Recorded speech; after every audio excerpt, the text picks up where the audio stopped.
Buenos días. Ánimo. Bueno, el día de hoy informar que se mantienen las pláticas en Washington para llegar a un acuerdo y que no se apliquen las medidas que se han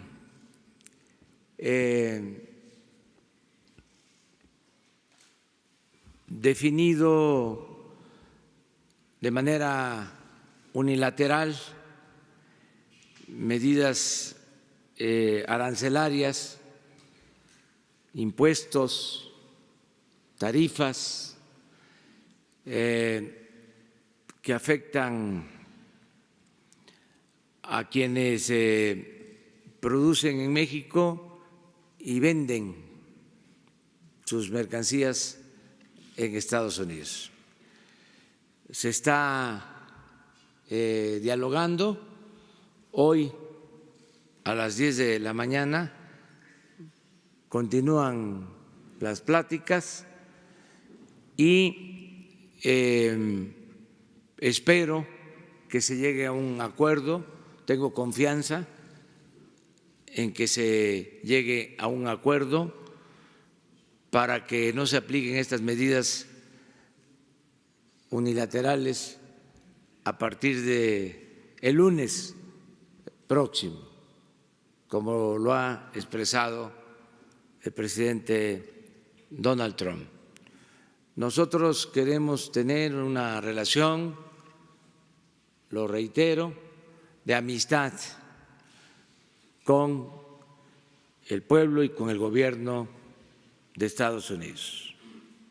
Esa es nuestra postura y para definir este asunto, para fijar con mucha claridad esa postura de conservar una relación de amistad, vamos a llevar a cabo, y estoy convocando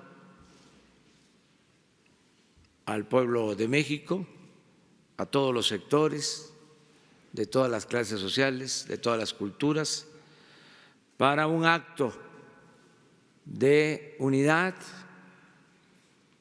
en defensa de la dignidad de México y en favor de la amistad con el pueblo de Estados Unidos. Vamos a llevar a cabo este acto el sábado próximo a las 5 de la tarde en Tijuana, Baja California. Estoy invitando a los gobernadores de todos los estados del país. Voy a invitar a los legisladores federales, locales, de todas las expresiones. Voy a invitar a los ministros de la Suprema Corte de Justicia y a los integrantes del Poder Judicial. Voy a invitar a dirigentes obreros, dirigentes campesinos, a dirigentes de organizaciones sociales. Voy a invitar a líderes religiosos. Voy a invitar a dirigentes empresariales. Es un acto de unidad para defender la dignidad de México y en favor de la amistad con el pueblo de Estados Unidos. El sábado próximo a las 5 de la tarde en Tijuana. Ya se va a dar a conocer en el transcurso del día de hoy el sitio en el que nos vamos a congregar. Aviso con tiempo para que los que quieran asistir pues ya empiecen a prepararse, porque es donde comienza nuestra patria y lleva tiempo el traslado a Tijuana, pero creo que van a participar de todo el país, ciudadanos de todo el país. Y ahí vamos a fijar nuestra postura, que, repito, se va a desenvolver, se va a expresar tomando en cuenta que deseamos tener una buena vecindad con Estados Unidos, pero al mismo tiempo defendiendo la dignidad de México. Queremos actuar con mucha prudencia, pero al mismo tiempo con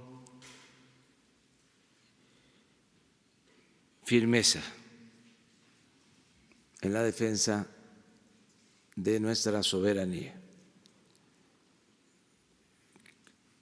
Se han portado muy bien las autoridades de Estados Unidos, el presidente Trump, porque no se han cerrado al diálogo. Y esperemos que el día de hoy se logre un acuerdo. De todas maneras, vamos a hacer el acto el sábado en Tijuana. Pues eso es lo que quería decirles, convocar a este acto de unidad con el propósito de defender la dignidad de México y la amistad con el pueblo de Estados Unidos. Que no se rompa la sagrada amistad que tenemos con el pueblo de Estados Unidos. Señor presidente, convocar a una política de masas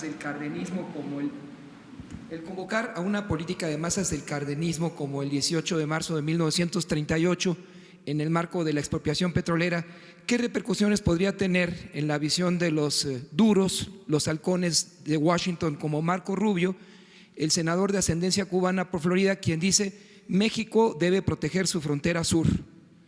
Y dice él que es una frontera porosa, como se le preguntaba a usted, señor presidente.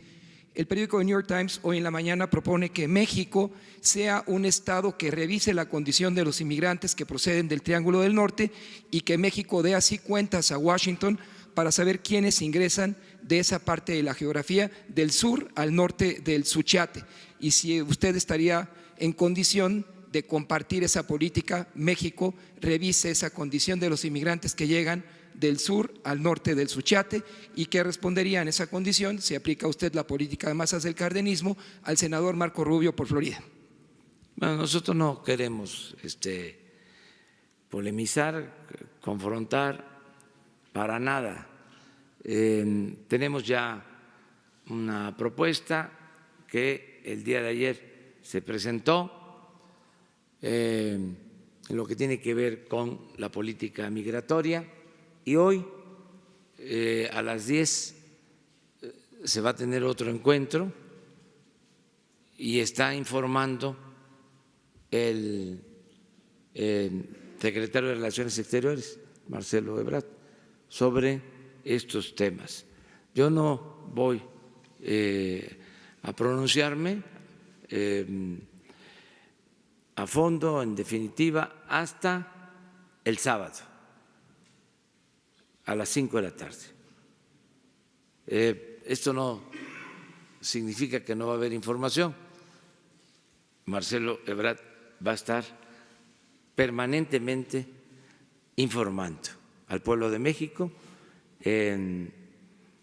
y el sábado a las 5 de la tarde yo voy a dar a conocer mi propuesta como presidente de México.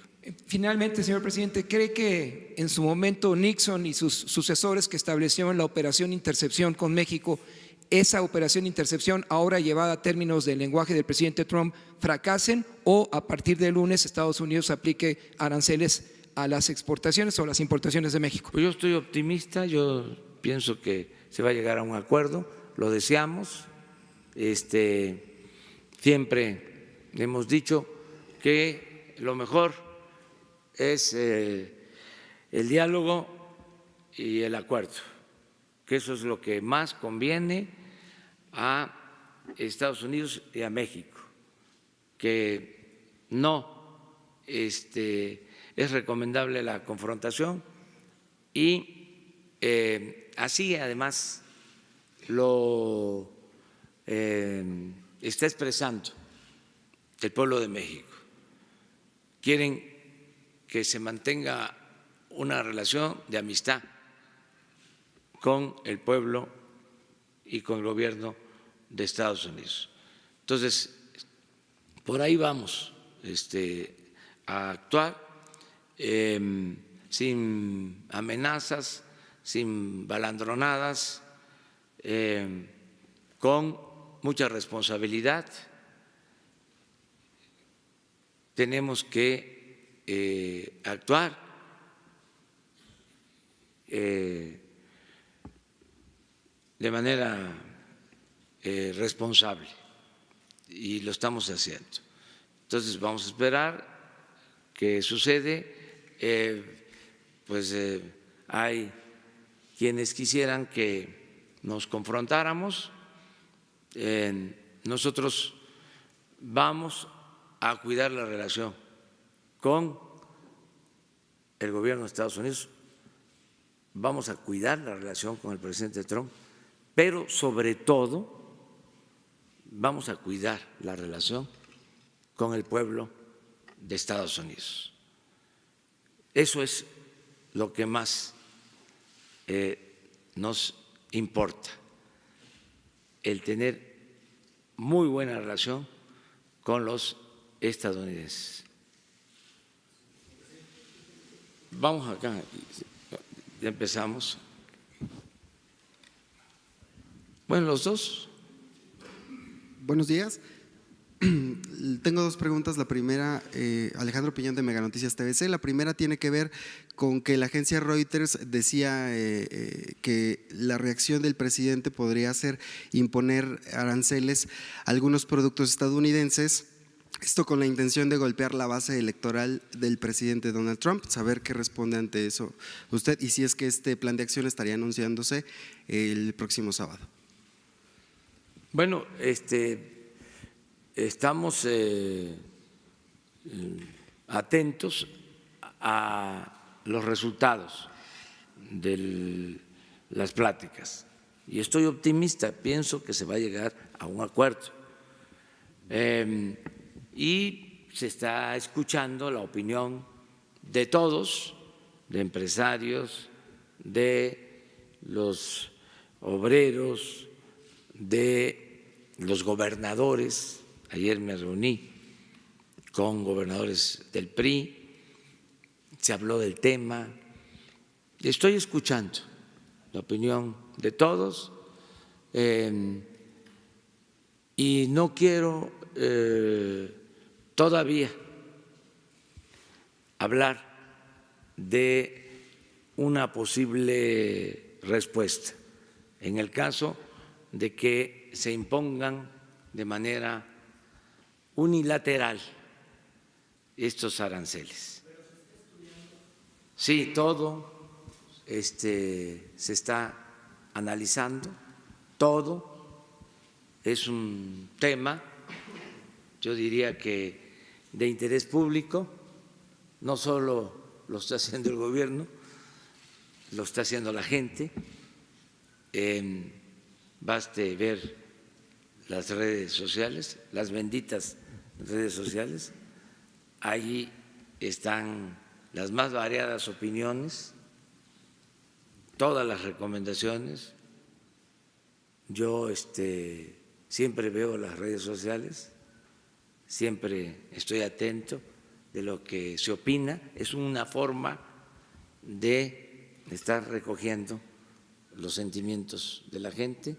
Además, tengo comunicación constante con los ciudadanos de manera directa, los que no interactúan en redes sociales, también tienen opinión sobre el asunto y los escucho y estamos pues en sintonía. Siempre vamos a estar consultando a los ciudadanos.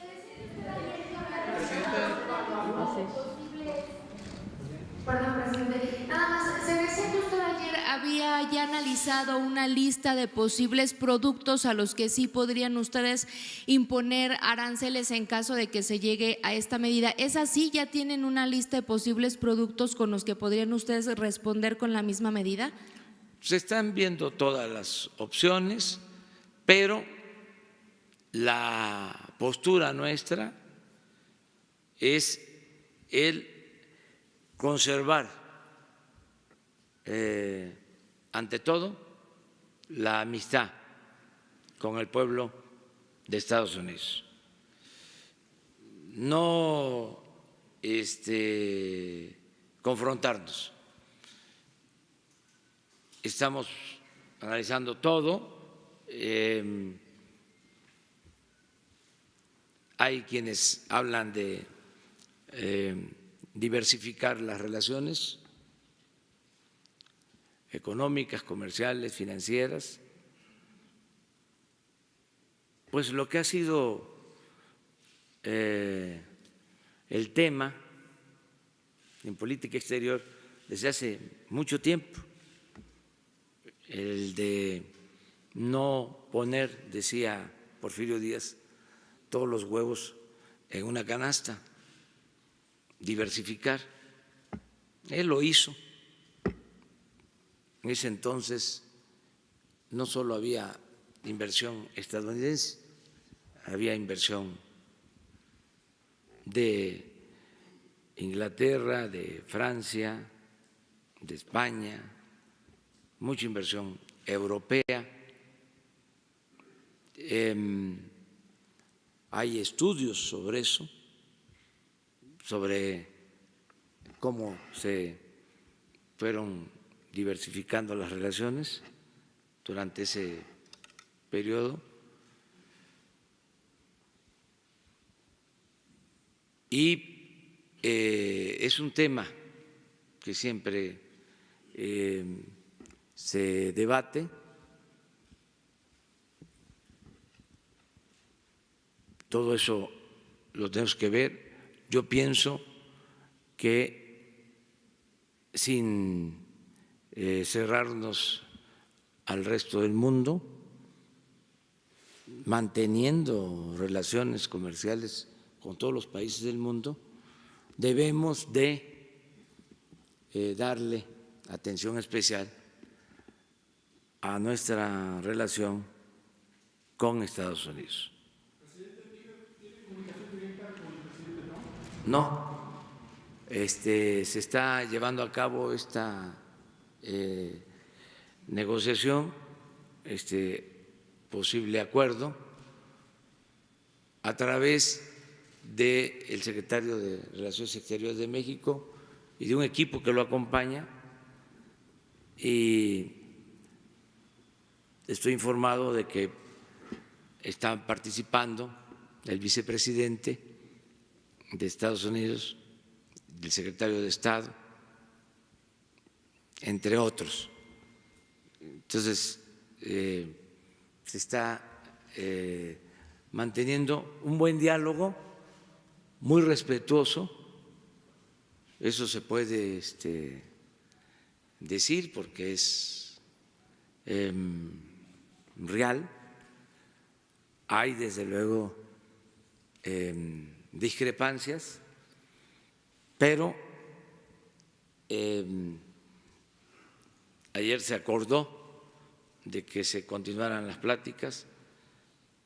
El presidente Donald Trump puso un mensaje después de las pláticas en ese sentido, de que hoy a las 10 se va a mantener el diálogo buscando un acuerdo, y en eso estamos. Y bien.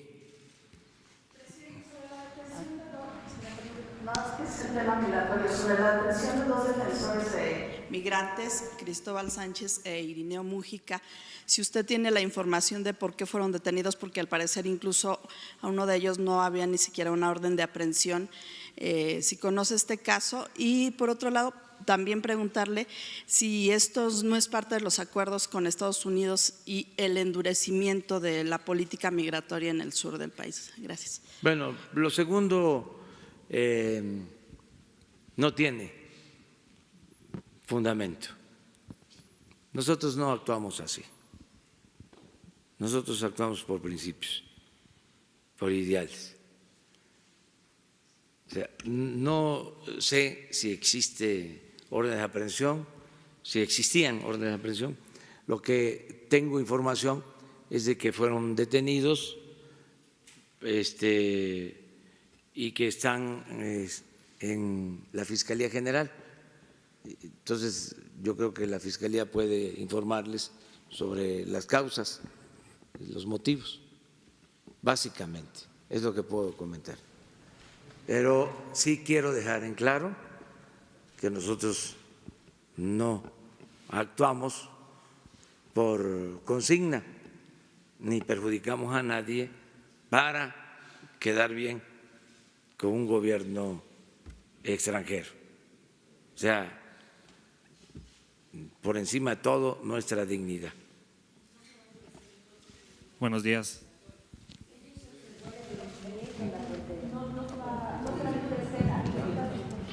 Sí. Buenos días. ¿No se va a endurecer, tomar otro tipo de medidas, filtros de seguridad de cara a lo que puede pasar? Bueno, nosotros estamos ayudando, ya lo he dicho, es un problema que se origina fundamentalmente en Centroamérica, porque hay una crisis grave, económica, social, sobre todo en Honduras, y muchos hermanos centroamericanos se ven obligados a emigrar en busca de algo que mitigue su hambre, su pobreza, y también por la violencia. Entonces, eso hay que tenerlo presente. Por eso nuestra insistencia en que se atiendan las causas. Desde que comenzó la relación con el presidente Trump, la primer correspondencia con el presidente Trump fue una carta donde les expongo el problema y sugiero que se atiendan las causas, porque no es un asunto solo de medidas coercitivas. Se requiere atender el problema, lo que origina el problema. Entonces, la mayor parte del flujo migratorio tiene que ver con los países centroamericanos y en particular con Honduras. Entonces, nuestra propuesta es que se apoye a los pueblos de Centroamérica, que se impulsen las actividades productivas, que haya trabajo, que haya bienestar. Esa es nuestra propuesta principal. ¿Cuál es el límite de México para aceptar el ingreso, no solamente de migrantes centroamericanos, sino de todo el mundo? Ayer lo decía el propio Alfredo Harp, dice, no solamente vienen de Centroamérica, vienen de todas partes del mundo y el problema migratorio en México no es una broma. Esto por un lado, ¿cuál es el límite? ¿Cuántas personas puede aceptar México que vengan de otros países y que quieran llegar a Estados Unidos? Nosotros tenemos que aplicar nuestras leyes y evitar la migración ilegal. Ese es un planteamiento. Hacerlo respetando los derechos humanos. Una de las cosas que debe saberse es que en esos migrantes vienen niños, miles de niños, y niños solos, sin padres. Es una crisis profunda, humanitaria. Entonces, no se puede atender cerrando fronteras. Se tiene que atender en donde se origina el problema social.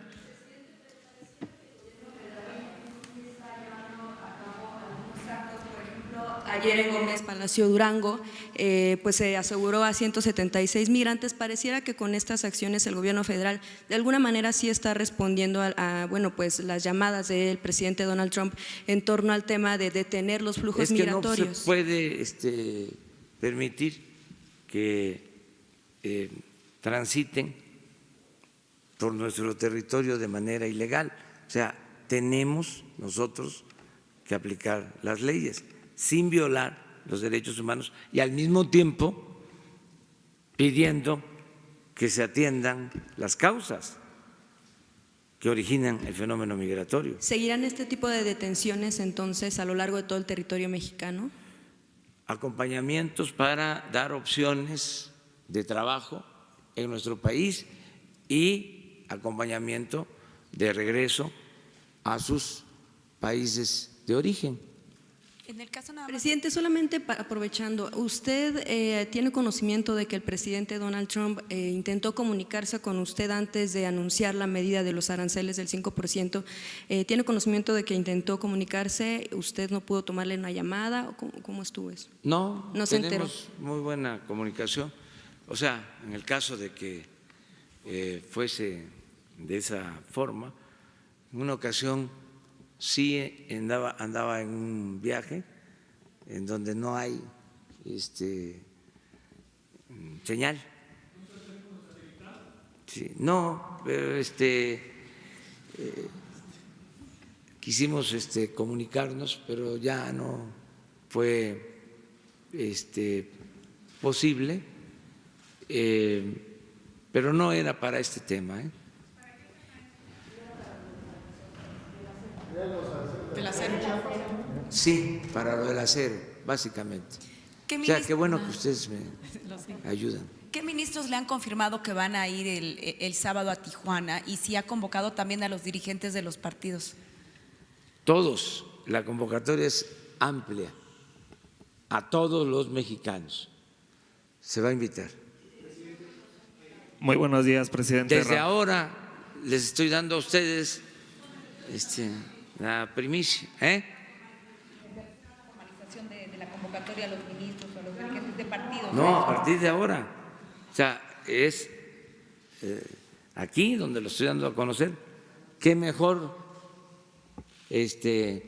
lugar, qué mejor momento.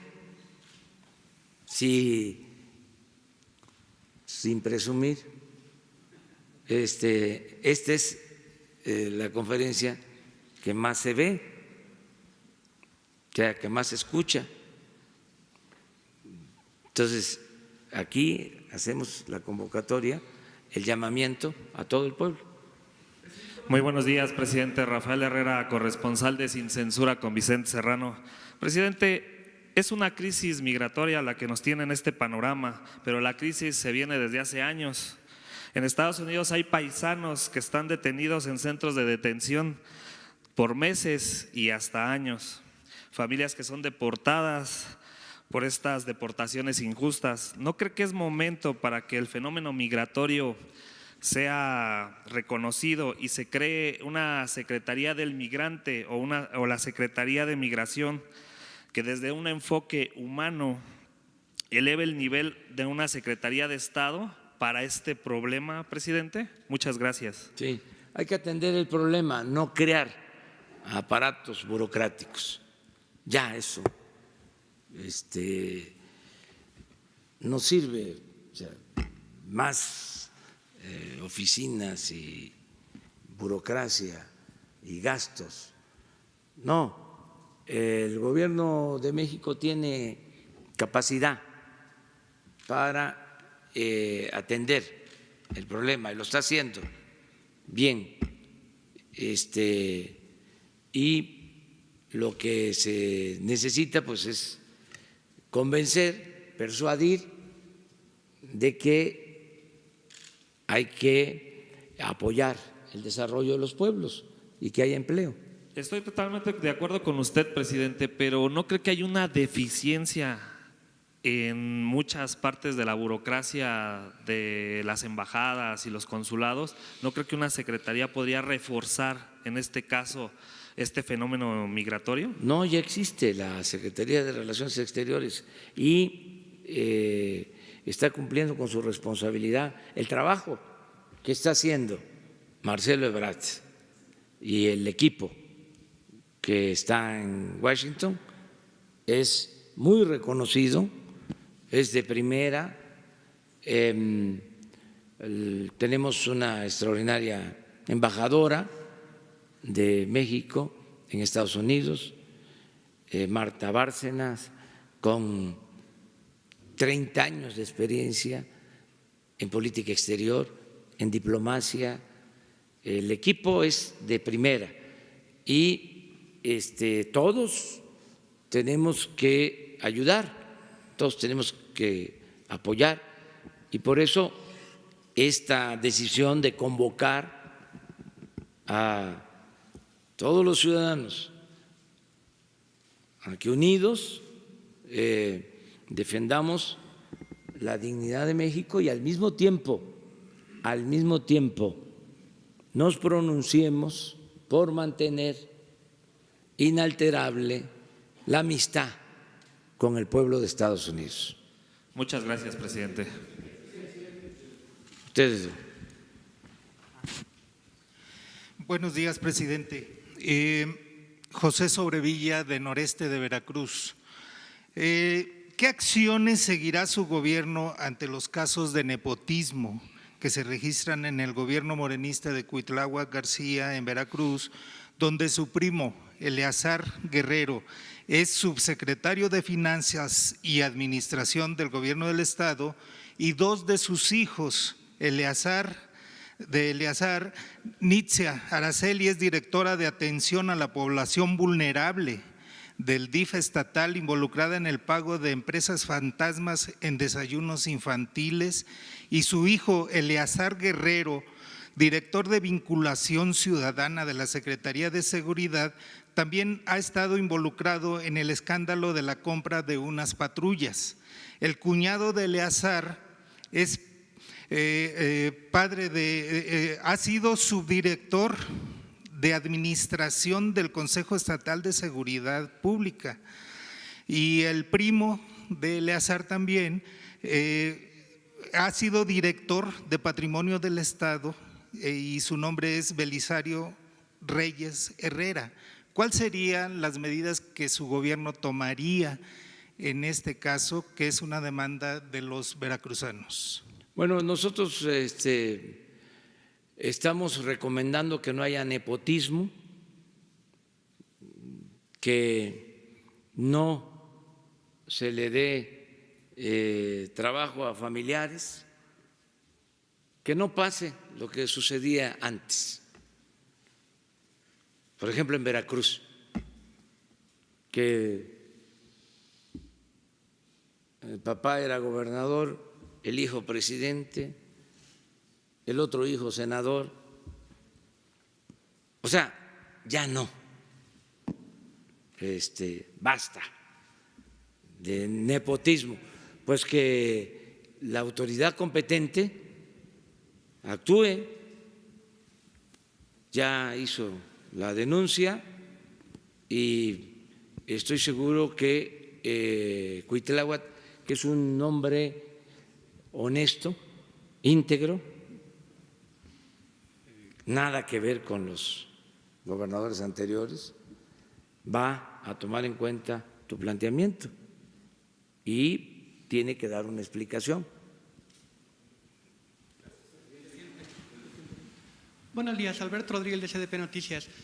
Usted ha dicho en algunas ocasiones que México es un país racista, yo agregaría que es un país xenófobo.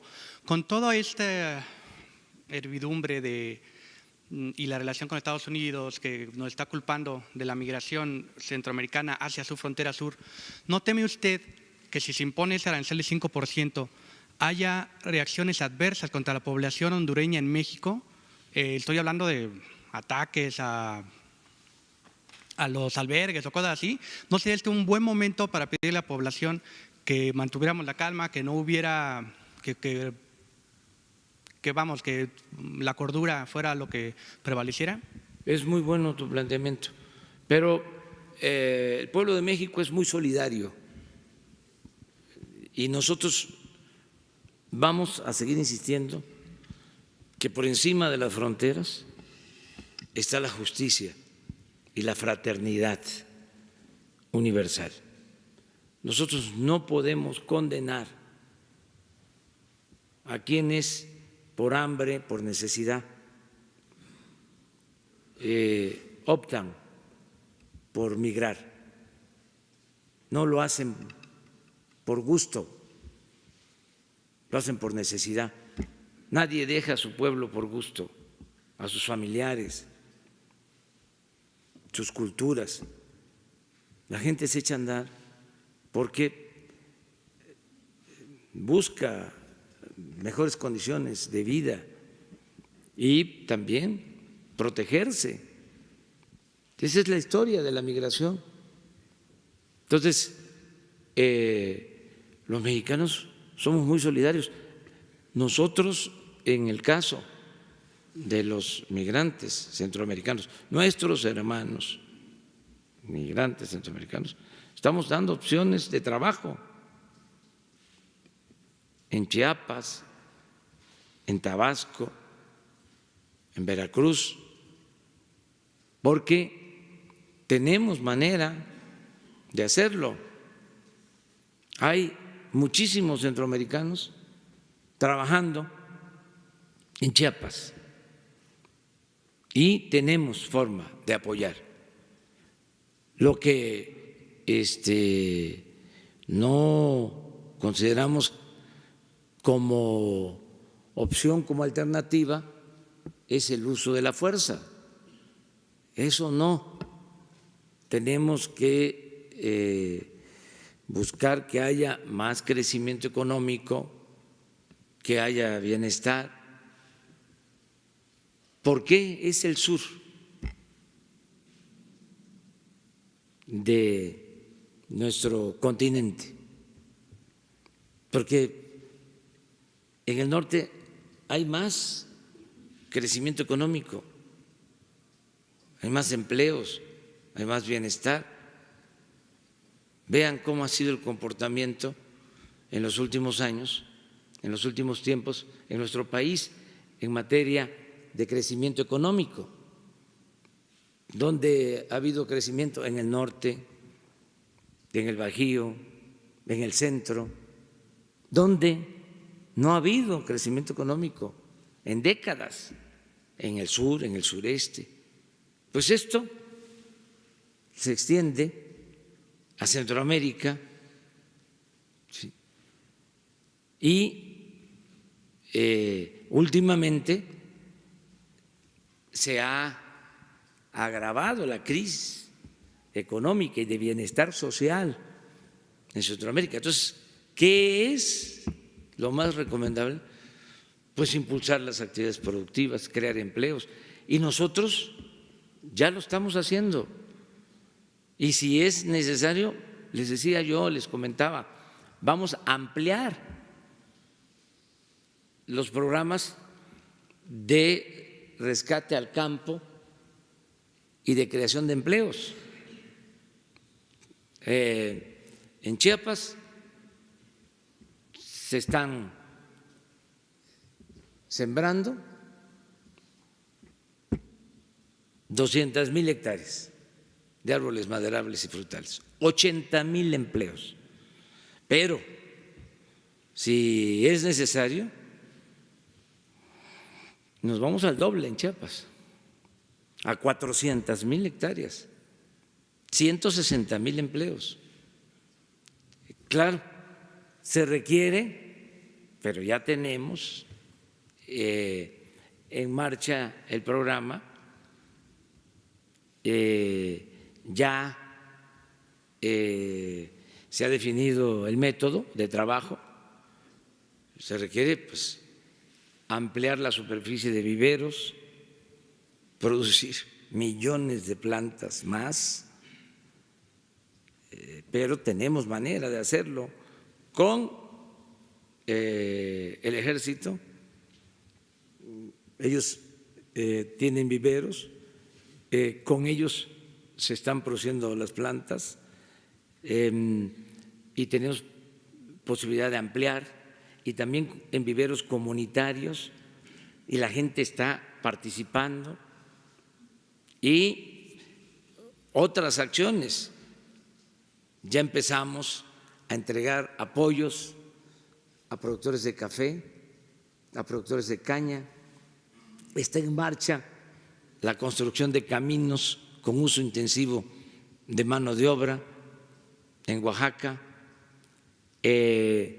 Si es necesario, vamos a llevar a cabo un programa emergente para fortalecer la industria de la construcción, que tiene pues un efecto multiplicador. Se hacen las obras, se generan empleos, se reactiva la economía. O sea, nosotros sabemos cómo crear empleos, que haya bienestar en México y de esa manera lograr la paz y la tranquilidad. Una segunda pregunta, presidente. ¿Qué opinión le merece que un expresidente haya utilizado esta coyuntura con Estados Unidos para lanzar una recomendación a su gobierno con el logotipo de su próximo partido político? No sé, no estoy enterado. O sea, no, de verdad, no. Pero no sabía. A ver, ustedes, tú. Sí. Sí. Entre los compromisos no cumplidos del gobierno del presidente Enrique Peña Nieto está lo que en un principio denominó autopista Acapulco-Huatulco, 500 kilómetros aproximadamente, y que quedó en una ampliación de solamente 80 kilómetros. Se va a continuar con esta obra, está paralizada. Durante 6 años solamente construyeron 80 kilómetros. pasa por una de las regiones más importantes de lo que es la Costa Chica, los que usted conoce, los pueblos originarios, los pueblos afrodescendientes, donde habitan estos pueblos bajo la dominación de caciques vinculados al narcotráfico, protegidos por grupos policíacos y a veces hasta del ejército. Pues es la Costa Chica de Guerrero y la costa de Oaxaca. Sí es una región abandonada, marginada, Cuaji y todos esos pueblos que los conozco muy bien, afroamericanos, parte de una de las culturas más importantes de nuestro país. Sí conozco la región, vamos a ver cómo quedó el proyecto. Es de las obras inconclusas, de muchas obras inconclusas. En algunos casos se les está dando continuidad, en otros casos pues estamos esperando porque también depende de los recursos, de los fondos que se tengan. Lo que sí puedo comentarles que en esa región se va a aplicar el programa Sembrando Vida, precisamente. O sea, es buena información o buena noticia para los guerrerenses de la Costa Chica, de que vamos a aplicar ahí el programa Sembrando Vida y ahí también se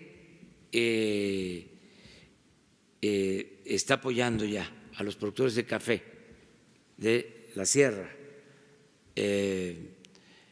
y ya empezó la distribución del fertilizante a los productores de Guerrero. Es una inversión de alrededor de 500 millones de pesos. Se va a entregar a todos los productores el fertilizante de manera gratuita. Ya empezaron a llegar trailers a la montaña, a Tlapa, con fertilizante. Hemos tenido algunos problemas de detención de los carros y de personas.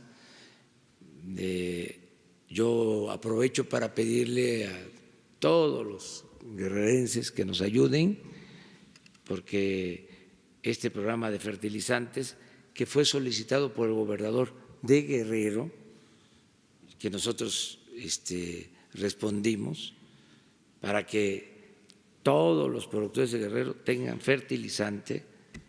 Estamos buscando también que sea fertilizante que no afecte el suelo, que no degrade el suelo, pues que se pueda aplicar, porque esto va a significar mejorar la producción de alimentos en uno de los estados más pobres de México, el estado de Guerrero, que tanto ha aportado a nuestra nación. No se podría escribir la historia de México sin Guerrero. Entonces, vamos a ver lo del camino, de la carretera, en qué estado está y te informamos.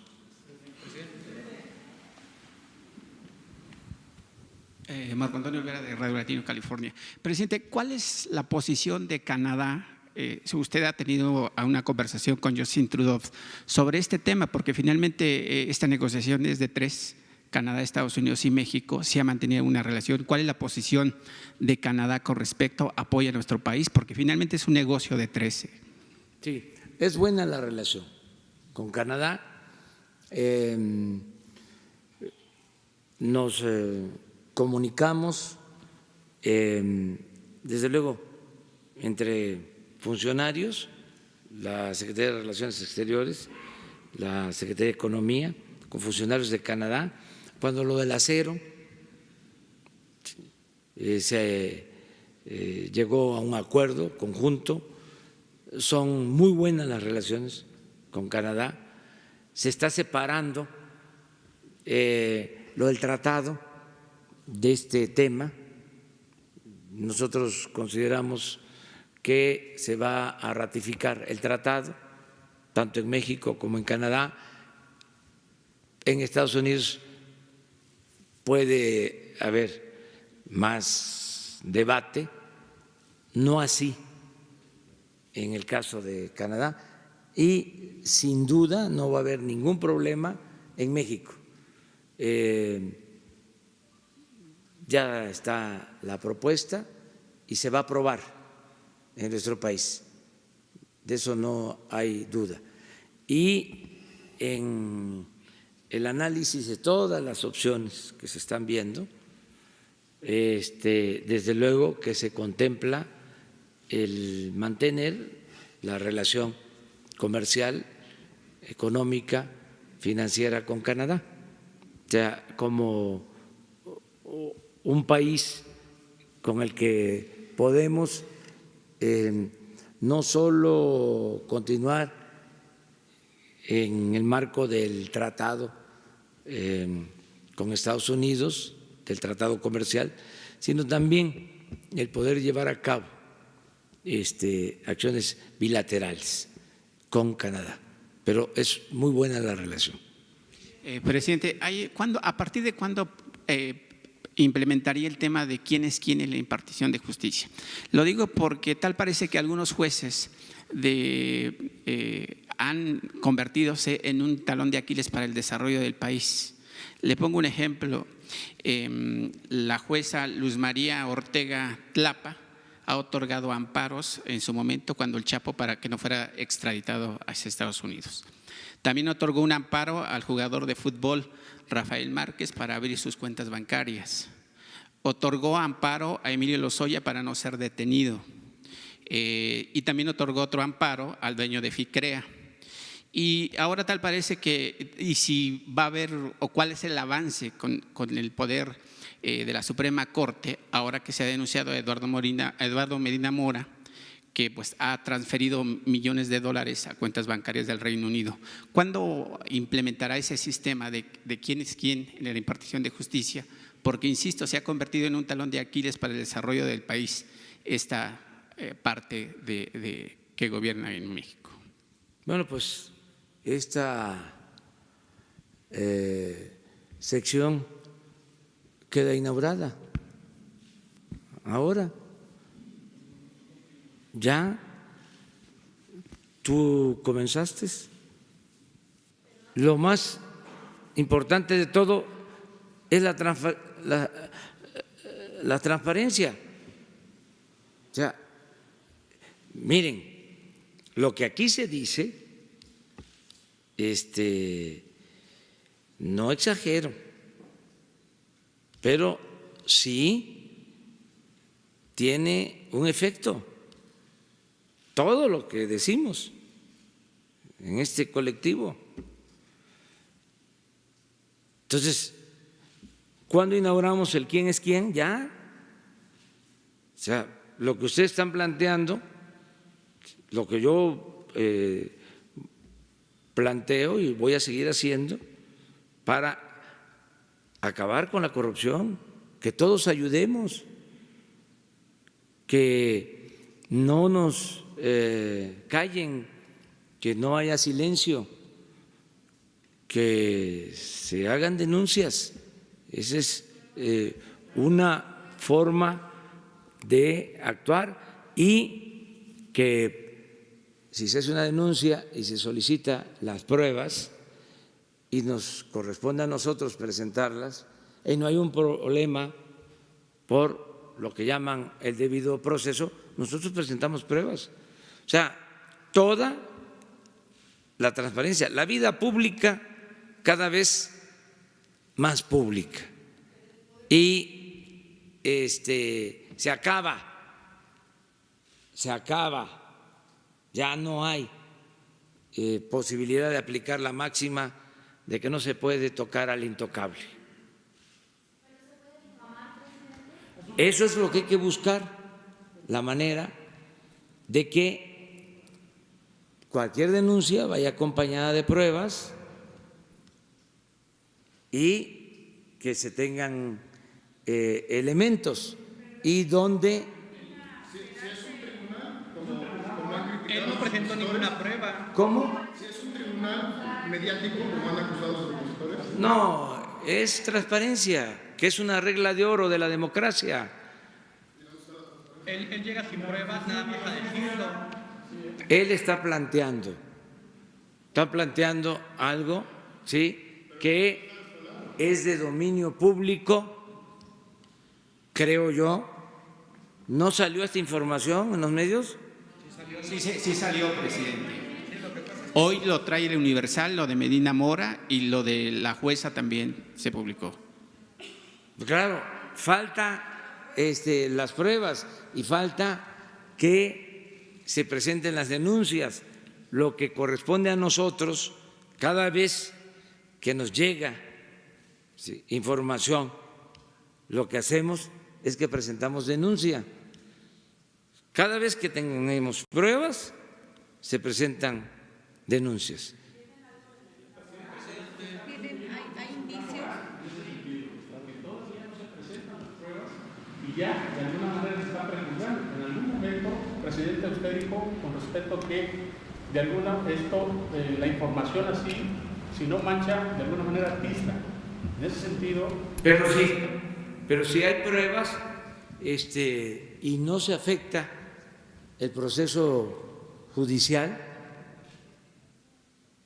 el debido proceso, pues ni modo que no hablemos de estos temas. Pero esto vulnera… Nada más una acusación al ICEBA. Estados Unidos está denunciando a Medina Mora.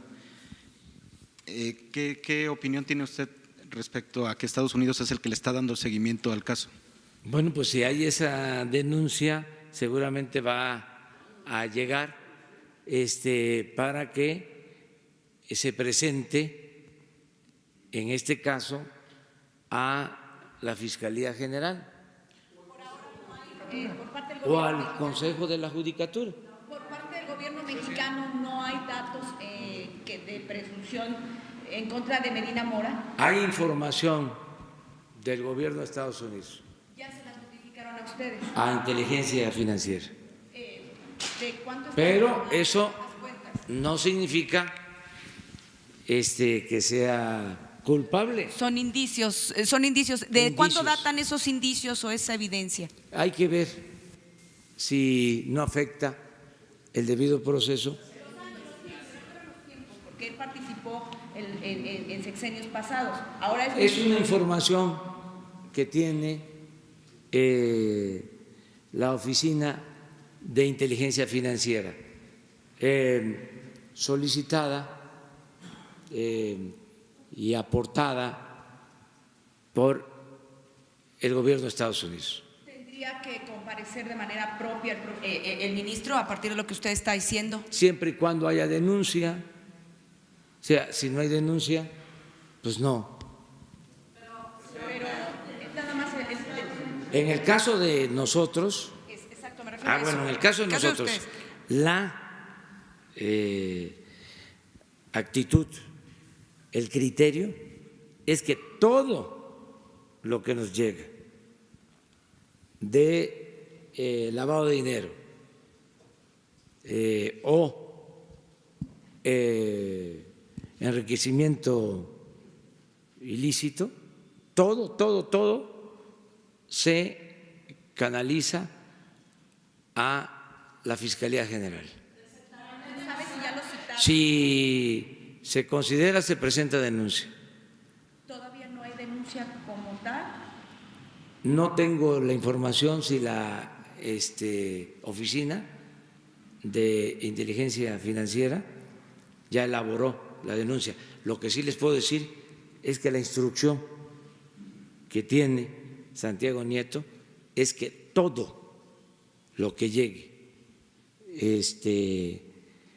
a esa oficina con pruebas, además cuando se trata de los convenios internacionales sobre lavado de dinero, todo se tiene que presentar a la Fiscalía General. No quedarnos con nada, no guardar absolutamente nada. No, fue un aviso, una información del gobierno de Estados Unidos. ¿Tiene planeado actuar de oficio? Siempre se actúa, en todos los casos. O sea, no hay un solo caso en que no se presente una denuncia. O sea, ya es no se guarda nada, no se tapa nada, no hay impunidad para nadie. Eso no significa que sean culpables, es nada más un criterio que ya definimos. Y la información pues se entrega si no afecta el debido proceso. Ahora, yo sí defiendo el que sin afectar la dignidad de las personas, estos casos se ventilen. Es que lo peor de todo, el colmo en el periodo neoliberal que tiene como característica la corrupción, es que no se perdía ni siquiera la respetabilidad. ¿Quiénes eran los ladrones? ¿Quiénes eran los corruptos? Los que se robaban una bolsa en el mercado, el que pedía mordidas. Me acuerdo que hacían estudios de la transparencia para ver el grado de corrupción en un país y ponían carteras en distintos sitios para ver cuántas carteras se perdían y cuántas se dejaban en el sitio. Y así se medía el grado de corrupción. Cuando estaban saqueando, imagínense lo que es entregar el 40% del territorio nacional para la explotación minera.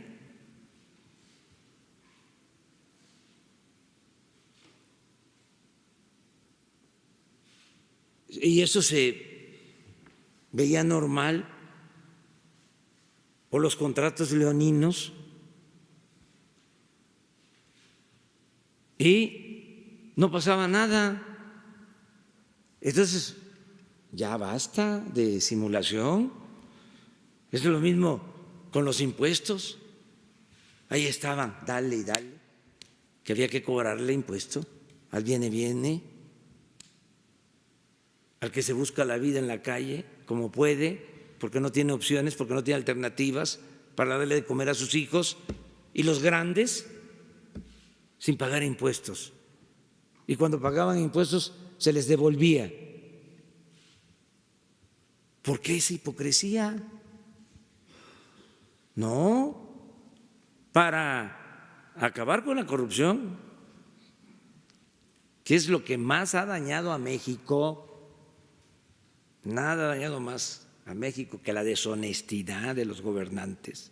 Esa es la causa principal de la desigualdad económica y social, de la desigualdad monstruosa que hay en nuestro país. Bueno, para acabar con eso, pues se requiere denunciar y sí, estigmatizar al corrupto.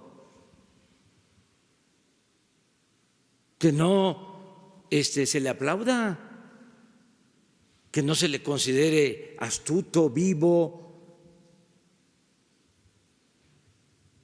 sino deshonesto, que no sea ejemplo a seguir. Siempre digo que antes, en algunos casos, se les decía a los hijos: estudia para que cuando seas grande seas como don fulano, un reverendo ladrón. Esto tiene que cambiar. Claro, que haya pruebas. Yo por eso estoy a favor del debate y de la crítica. Imagínense cuántas cosas dicen de mí y pues está permitido. Además que antes nada más era mensaje en un sentido y ahora es de ida y vuelta. Pero ¿cómo saber si esa denuncia no trae un interés económico o político detrás de las denuncias? Pues ya por eso está la autoridad competente y hay que tener confianza en la Fiscalía General y también confiar en que nosotros no tenemos enemigos ni queremos tenerlos y no hay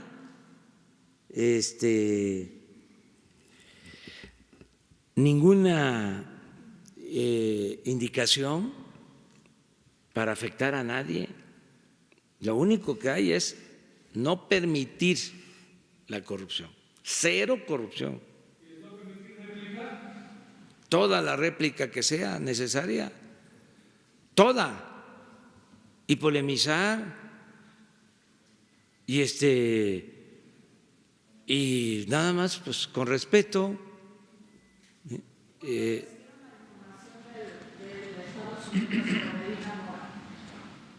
Yo creo que hace ya algún tiempo. No sé exactamente, pero le voy mañana les contesto. ¿Ya lo sabe, ministro presidente? No sé. ¿Usted ha tenido conversaciones con él? No. ¿No le ha comentado esa parte? No.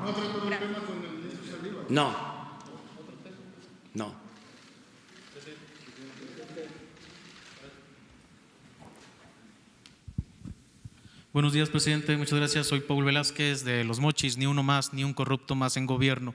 Con relación a su reunión del día de ayer con gobernadores emanados del PRI, ¿cuál fue el resultado de la reunión y si se pudieron tocar temas particulares? Por ejemplo, Sinaloa es conocido como el granero de México.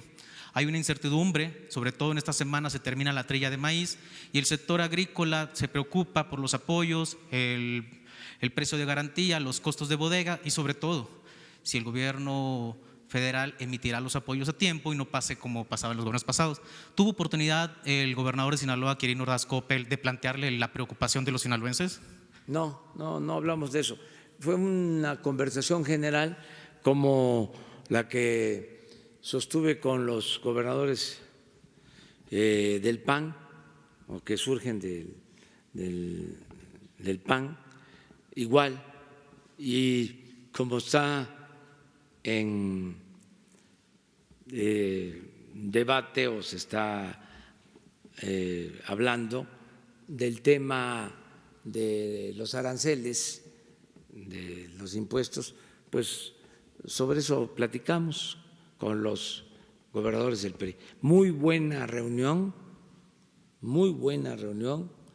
igual que con los gobernadores del PAN. Hay una muy buena relación, por eso creo que nos van a acompañar el sábado, que van a asistir el sábado a este encuentro de todos para fortalecer la grandeza de México y promover también la amistad con el pueblo de Estados Unidos. Segundo tema, presidente. Con relación al día de ayer, tengo entendido que hoy tiene en su agenda una reunión con los grupos de padres de ABC. Si es cierto, ¿cuál es su expectativa de resultado? Si convocará a la unidad a un solo frente, no estar dispersos, y sobre todo si también la podemos participar y cubrirla, la reunión, como medios. Bueno, tengo entendido que se logró que un grupo mayoritario y con anuencia de casi todos vengan hoy, estén hoy en la tarde, a las 6 de la tarde. ¿Aquí en Palacio? Aquí en Palacio. La unidad. Yo lo que propondría es de que nos reunamos con ellos para que se pueda hablar bien. Esto es sin espectáculo, cuidar eso. Y luego, si ellos lo deciden, hablar con ustedes. Muchas gracias, presidente. Los dos. Muy buenos días. Luis Flores, de Noticiario El Agro del Estado de Guerrero. ¿Del Estado de? Guerrero. Sí. El 9 de febrero de este año, usted en Ciudad Altamirano dio el banderazo de arranque, si vale el término, del Programa Nacional de Fertilizante. Ahí dio a conocer fertilizante gratuito para el Estado de Guerrero como un programa piloto. Este programa de fertilizante del Estado de Guerrero, de apoyo del gobierno del Estado para el estímulo a los productores y que se radiquen en estas tierras, viene de hace 24 años. Los últimos 3 años ya están dando de manera gratuita el gobierno del Estado. Y usted decidió el 9 de febrero asumir esa responsabilidad como gobierno federal para apoyar a los productores.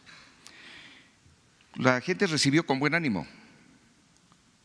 Sin embargo, a las 2, 3 semanas, llegó el señor secretario de Agricultura Villalobos con su representante o con el director de fertilizantes, el señor ingeniero Gay François, y anunciaron que no solamente iba a ser el fertilizante gratuito, sino también semilla de maíz mejorado y también biofertilizante. Cuesta aproximadamente todo este programa 1.300 millones de pesos. Resulta que los productores de alto rendimiento, de mediano rendimiento y de bajo rendimiento no saben del maíz mejorado porque no ha habido parcelas demostrativas, porque esta semilla mejorada, entre comillas, pues nadie la conoce, no está certificada, no está en el precio de informes de las semillas del Servicio Nacional de Inspección y Certificación de Semillas. Y si hacemos cuentas, dicen que les van a dar un bulto de semilla por productor. Y si hacemos cuentas, saldrían 400 millones de pesos, que ha sido un fracaso en anteriores administraciones, precisamente por improvisar, por no hacer parcelas demostrativas. Lo mismo sucede con el biofertilizante, que son otros 100 millones de pesos. Entonces, de los 1.300 millones de pesos, 500 millones de pesos se van a echar a perder o se van a perder. ¿Qué hicieron con el maíz regalado o ofertado en anteriores administraciones? En lo particular con Seferino Torreblanca Galindo, pues no la utilizaron, le dieron a los marranos o la tiraron. Que no vaya a ocurrir lo mismo con este señor. El señor, su delegado en Guerrero, Pablo Amílcar Sandoval, cuando usted anunció este programa, dijo que se iba a hacer una asamblea en todos los ejidos para certificar que realmente fueran los productores los que recibieran el fertilizante y que había corrupción Entonces, se habían registrado en el gobierno del Estado 380,000 productores. Y después resulta que a las semanas dice el señor delegado que eran 401,000. Ahora, no que había corrupción. Y después hoy, ustedes ven la página de la SADER y no están las listas de los productores, no están las listas de las asambleas. Señor, la Secretaría de la Función Pública tendrá que revisar esto. Aquí están las pruebas, porque si nosotros vemos los precios, los rangos de precios son entre 600 y 1,000 pesos por kilo del maíz mejorado certificado. Y sin embargo están facturando a 1,235 pesos. Entonces, fíjense que la Secretaría de la Función Pública va a tener que revisar a su hermano, que es el delegado en Guerrero, Pablo Amílcar Sandoval.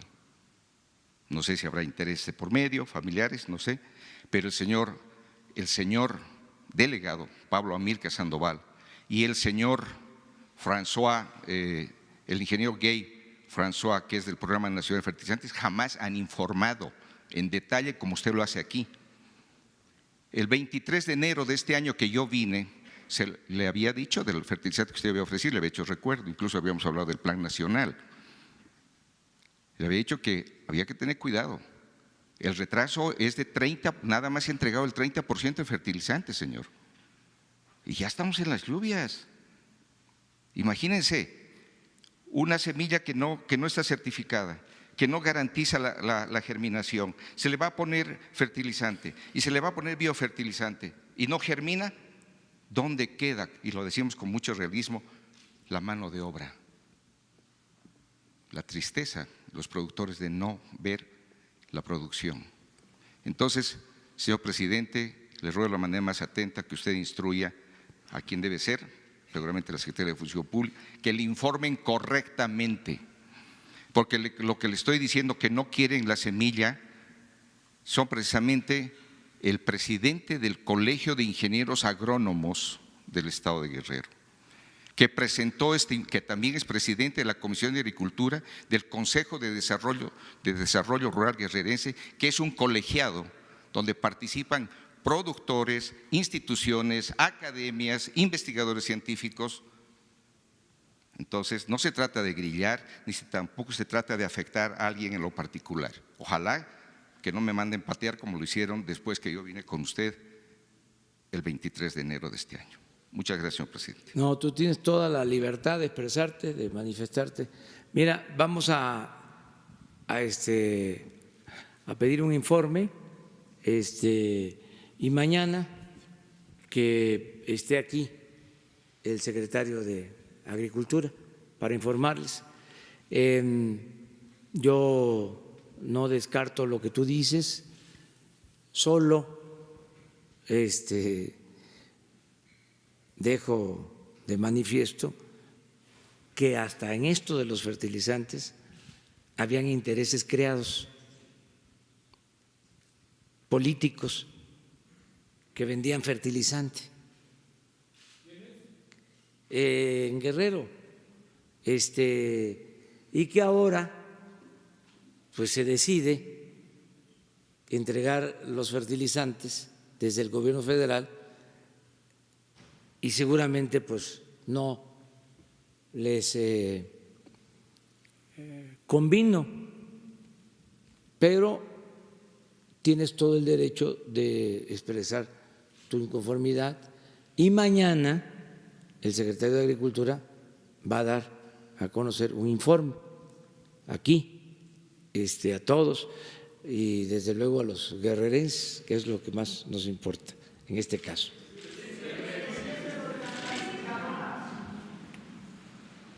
Buenos días a todos. Alberto Morales, del periódico El Universal. Presidente, dos preguntas. Primero, conocer su opinión sobre la decisión de las calificadoras Moody's y Fitch de otra vez lanzar a la baja lo que tiene que ver la deuda soberana y también la confianza crediticia.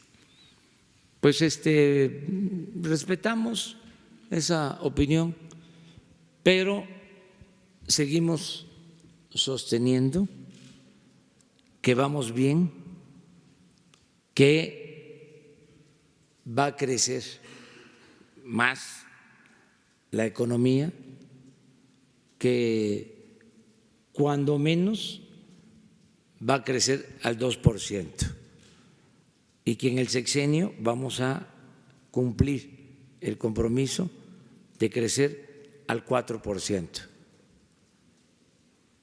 Y que, con todo respeto, la falla que tienen las calificadoras y los expertos en materia financiera es de que aplican la misma metodología de hace más de 3 décadas. Es la metodología que se utilizó durante el periodo neoliberal, que no tomaba en cuenta, en palabras tecnocráticas, la variable corrupción. Entonces, por eso sus pronósticos no resultan, no van a tener éxito. Pero a las pruebas me remito. Pero ¿no le preocupa a su gobierno, sobre todo en este contexto de Para la nada, porque negociación no, mediante el amago de Donald Trump? No, porque nosotros no vamos a contratar deuda,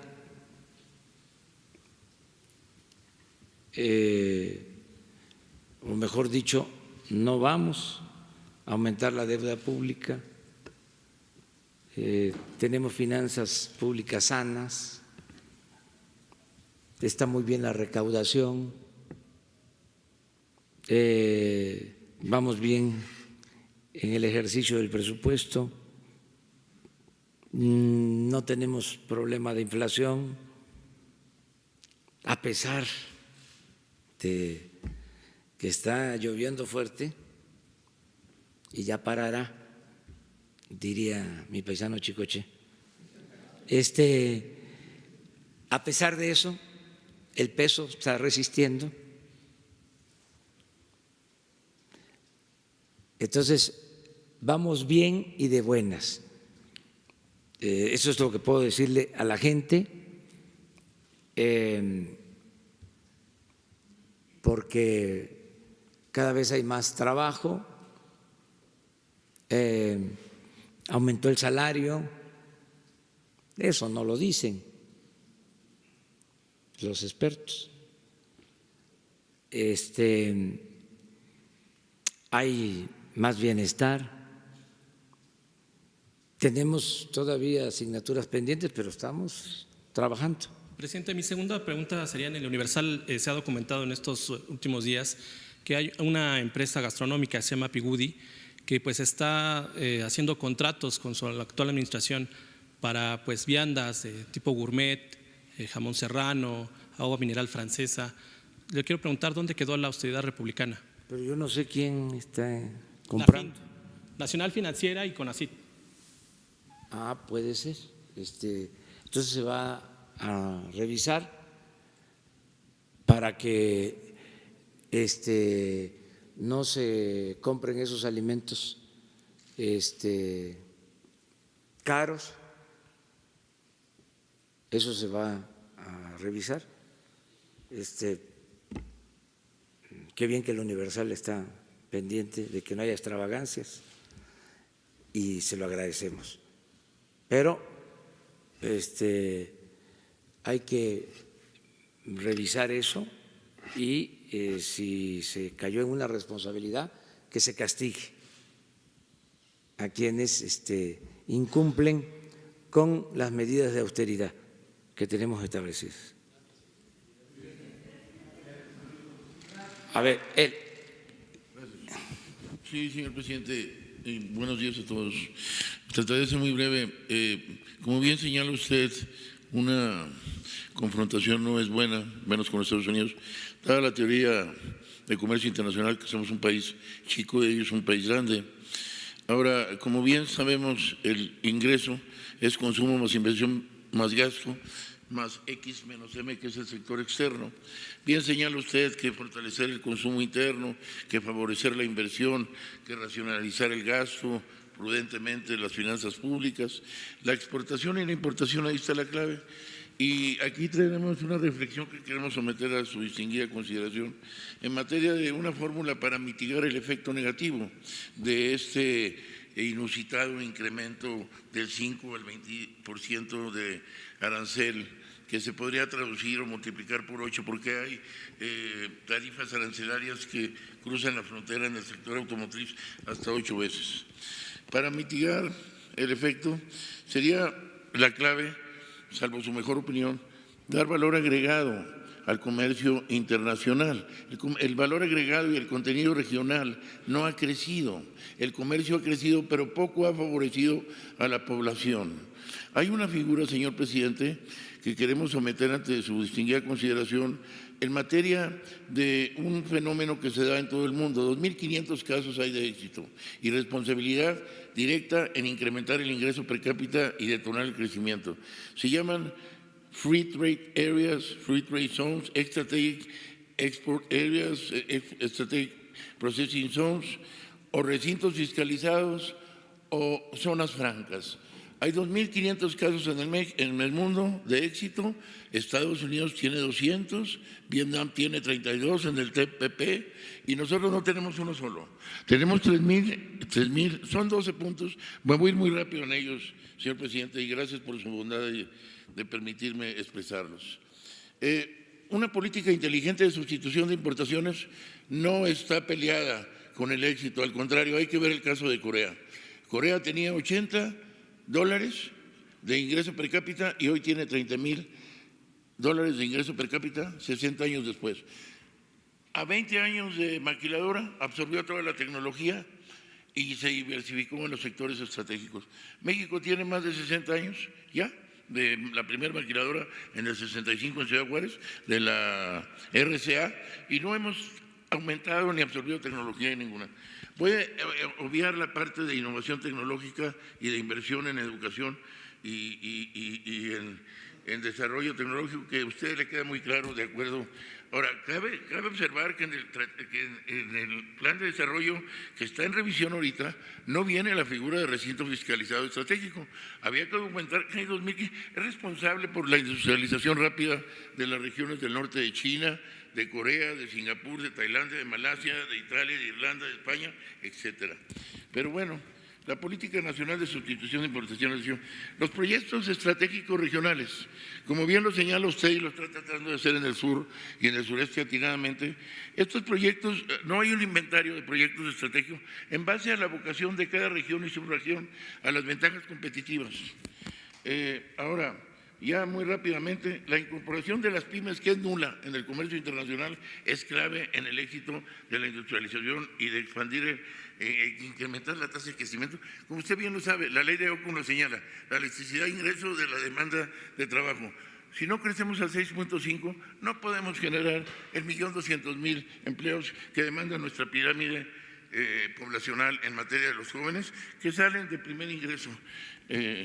Y en eso le felicitamos por el esfuerzo que se hace de canalizar a los jóvenes, pero creo que es el crecimiento económico, incluso del 4%, que ya es bastante, porque después de cómo está completamente desmantelado el sector productivo, porque no hubo política industrial desde 30 años, y decían que la mejor política industrial era que no hubiera. Y no, había que transformar la sustitución de importaciones, pero era necesario llevar a cabo una política industrial proactiva que hoy ustedes en el gobierno federal están muy interesados en llevar a cabo. Pero bueno, ya nada más para terminar, pues la diversificación de la inversión extranjera directa, el fortalecimiento del mercado interno, que a usted le queda muy claro. La política espejo en la frontera es muy importante. Y no hay que olvidar que históricamente, en 300 años de observo histórico, científico y de datos duros, las fronteras se fortalecen. Las fronteras se fortalecen, como también debe ir la política, que ahí sí estamos muy bien, en cuestión de asistencia social, de programas sociales, de la periferia hacia el centro, como usted lo señala. Y bueno, pues nada más aquí la situación. Si hubiéramos tomado la medida de recintos fiscalizados estratégicos, Free Trade Areas, Export Processing Zones, Free Trade Areas, etcétera, Foreign Trade Zones, ya tuviéramos un ahorro en balanza de pagos de $5,000 millones anuales. Porque hay que ver, la exportación se hace más competitiva y la importación se abarata. El gran porcentaje de la importación es para insumos para exportar. Si tenemos una sobrevaluación de 500, 600, 700 y hasta $1,000 por contenedor en materia de importación, porque no tenemos.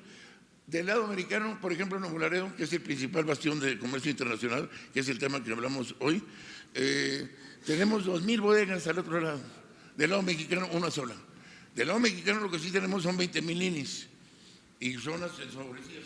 Para un mexicano ganar un poquito, una migaja de ese dinero, $360,000 millones en 15,000 cruces diarios, requería irse con su mica ilegal para bajar el estipaje. Pero el almacenaje, el estivaje, el etiquetado y todo son intensivos en mano de obra. A nosotros, desde nuestro lado, hoy nos corresponden esas actividades y a ellos evolucionar. No voy a ahondar más en ese proceso, pero hay mucho que decir. Generar comercio, como bien lo señala, una guerra de comercio internacional contra el país más fuerte del mundo no nos favorece nada. Hay que evitar la confrontación, lo felicitamos por esa postura. Ahora, nada más ya, pues la inversión de proyectos estratégicos y el fortalecimiento, el abatimiento de las asimetrías. Señor presidente, es mucho el tema, pero le agradezco que me haya permitido reflexionar conjuntamente con los compañeros y someter a su hija consideración. Muy bien su exposición y ojalá y no solo se pregunte, sino se hagan análisis así. O sea, nada más es una crítica cariñosa, respetuosa.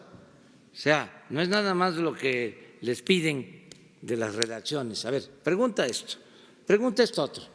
No, el periodismo es análisis, es reflexión, con todo respeto. O sea, no vayan a sentirlo como un regaño. O sea, qué bien lo que planteó el señor. ¿Qué es lo que está diciendo en esencia? ¿Sí? Que no solo es el comercio exterior. Y hay un dato que así lo demuestra.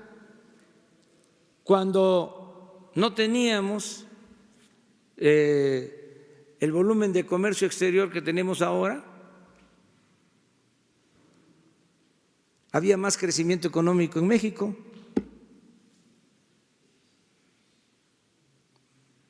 Eso es lo que en esencia plantea.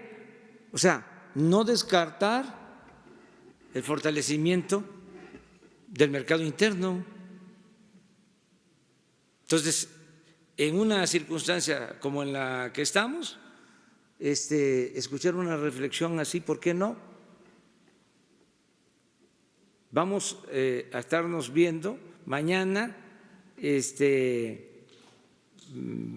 seguimos y ayúdenme a convocar, corran la voz, digan de que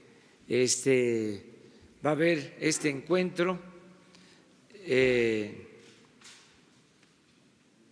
para unirnos, para defender la dignidad de México y defender al mismo tiempo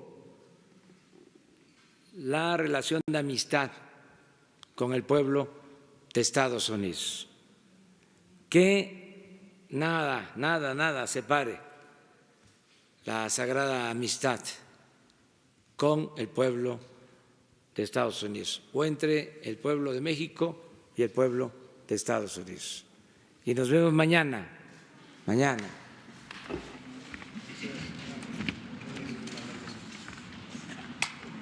buenos días. Nada para informarles que va a haber una conferencia de prensa ahorita de la Secretaría de Salud del secretario de Salud, del director general del INE.